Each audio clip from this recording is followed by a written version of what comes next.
coming in. It's a kind of healthy process. Okay, but will the cellular player look upon this as competition? A lot of them do. Okay. I happen to think that's a mistaken view, and these things are complementary. It's not a zero-sum game. You don't either have your cell phone or your computer. What happens in sophisticated economies around the world is, you have both, right? You use your cell phone for voice and little bits of data, and then you do your education and healthcare, all this kind of stuff, and your home entertainment on a full-screen computer.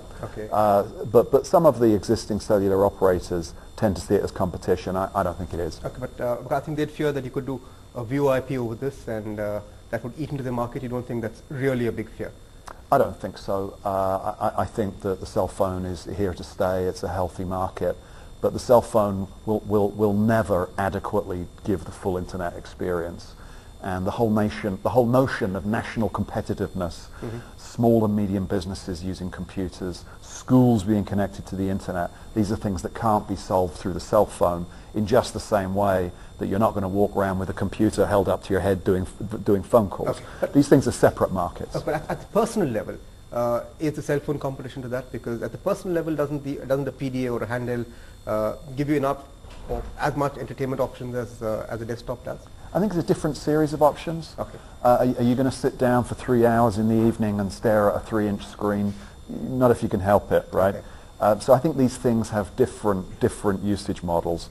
It's the same that the PC hasn't really replaced the TV. These devices tend to complement each other. Okay, so that leads me to my next question, because the Atom chip that you're investing so much on, you don't think it's going to cannibalize your more profitable, if I may use it, core technologies?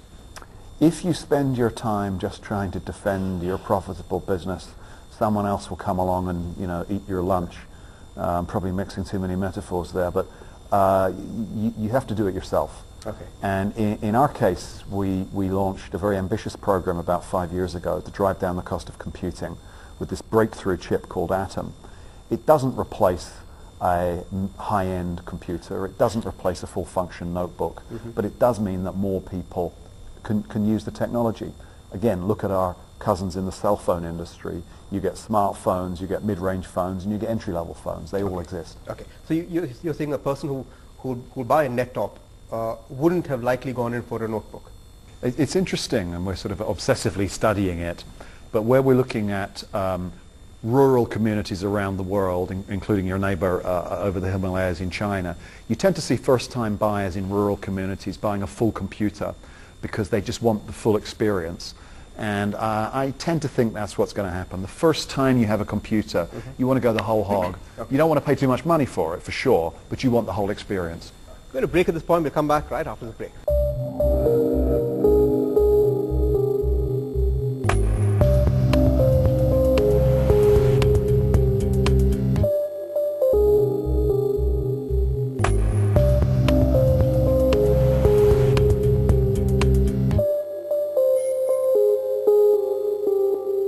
Welcome back here to the Forbes India Show. Our guest today, Sean Maloney of Intel. Have you done any numbers in India about how large this market could be? It's going to be in the hundreds of millions. Right. I mean, you look at the economic dynamism in India, the GDP growth rates, the progress in the last 3-4 years. And clearly a big national agenda item has to be to get everybody onto broadband. In order to do that, you're talking about several 100 million people being connected up. And a lot of that equipment and services will come from Indian companies. And have you been speaking government? What's the sense you're getting from government in India? Is there that urgency that we saw maybe even 4 years ago? I'm not sure yet. I think there is definitely a sense of urgency. There is a tremendous sense of optimism in India. I think that optimism, I've visited India 17 times in the last 15, 16 years. That optimism really came into India deep in the bones, I think, about 3-4 years ago. It's very much present now with the new government. And I think, to me as a visitor, we'll see in the next 6 months, does broadband, digital divide, rural access, is that going to become a national priority? Everybody I speak to says it will do. Let's see. What's the opportunity cost of not getting there on this? If you don't do it, then the skeptic would say, unless you grasp the nettle and deploy broadband, it's going to be economically extraordinarily expensive to address the healthcare and educational issues. Secondly, you've got the issue of the rural communities, the 700,000 villages. How are the children going to get educated properly? If you don't have broadband, if you don't have full computers, it's economically unaffordable. So really, the metaphor, broadband is a basic infrastructure on which you overlay all these other services like healthcare, like education. And so to us, it's a fundamental one. And in a country like India, it's the cheapest way of getting across the country because you don't have to throw expensive wire anyway. It's the only way of getting across the country. Okay. You've got to do this thing wirelessly. You've got to lay fibre out across the country, but to reach the rural communities, to get to the villages, to get to the population, you have to do it wirelessly. There isn't any other way. Okay. You're spending a lot of money on the atom. I think you're spending about $7 billion building factories to manufacture the atom.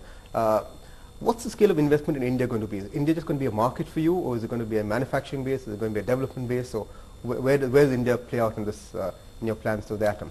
Well, right now it's a significant development base for us. We recently announced the world's most sophisticated microprocessor, which was designed, developed, and got into production on time as a consequence of Indian engineers. Right now, we don't have any plans for a manufacturing plant. Like a lot of other companies, we're getting through this recession, and so we're not really in the expansion phase in manufacturing. But India, for microprocessor development, which is an extraordinarily complex process, India is a huge base for us. How important is it going to be going forward now with thinner client software coming out? You've got Google OS, you've got Microsoft Office on the net. With all of that there, will this craving for speed at the consumer level actually kind of stop?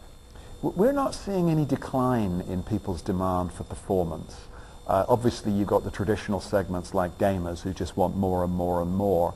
In the business segment itself, whether it's financial services, oil exploration, design, everyone wants as much computer power as they can have. Even if they can pick up the software from the net?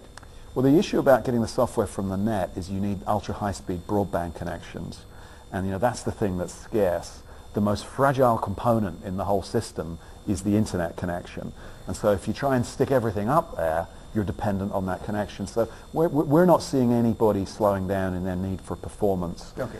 And people are also doing more and more fascinating supercomputer applications, weather forecasting, all these kinds of things. Okay. You're clearly using the Atom chip to get into ARM territory.